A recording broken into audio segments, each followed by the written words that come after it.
বাংলাদেশের readymade garments বা তৈরি পোশাকের সবচেয়ে বড় বাজার আমেরিকা। বাংলাদেশ প্রতি বছর প্রায় $10 বিলিয়ন মূল্যের তৈরি পোশাক রপ্তানি করে থাকে দেশটিতে। ফলে ট্রাম্প প্রশাসন বাংলাদেশের পণ্যের উপর 37% শুল্ক বসানোয় চোখে অন্ধকার দেখছেন এই খাতের উদ্যোক্তারা। সার্বিকভাবে বাংলাদেশের অর্থনীতির জন্য এটা হবে একটা বড় ধাক্কা। ট্রাম্পের নতুন শুল্ক আরোপের খবরে হতবাক বাংলাদেশি গার্মেন্টস মালিকরা। এই শুল্ক পরিবর্তন না হলে দেশের অর্থনীতি ও পোশাক শিল্পে নেতিবাচক প্রভাব পড়বে বলে মনে করছেন গার্মেন্টস মালিকরা। বাংলাদেশি মেকার হিসেবে, বাংলাদেশি এক্সপোর্টার হিসেবে এটা আমাদের জন্য অত্যন্ত শকিং নিউজ।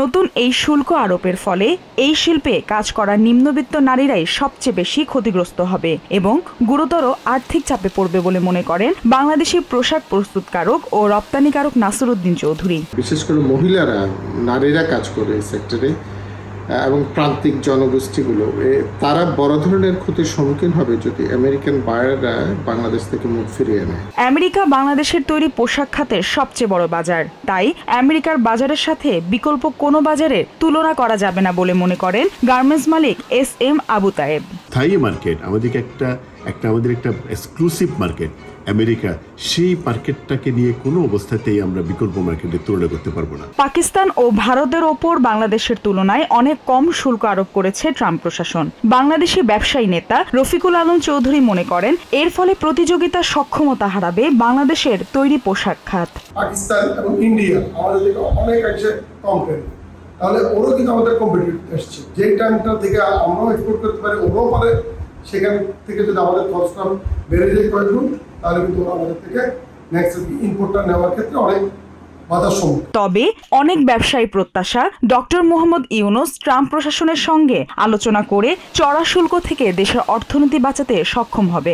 আমেরিকার সাথে বাংলাদেশকে নেগোসিয়েশন করতে হবে।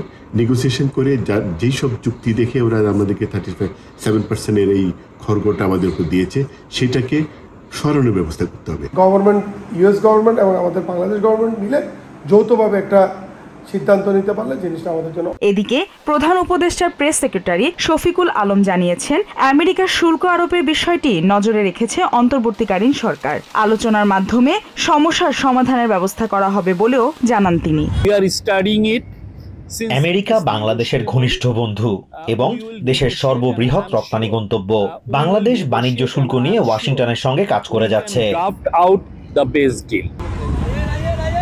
Maliha Chowdhury, TVN24 news desk.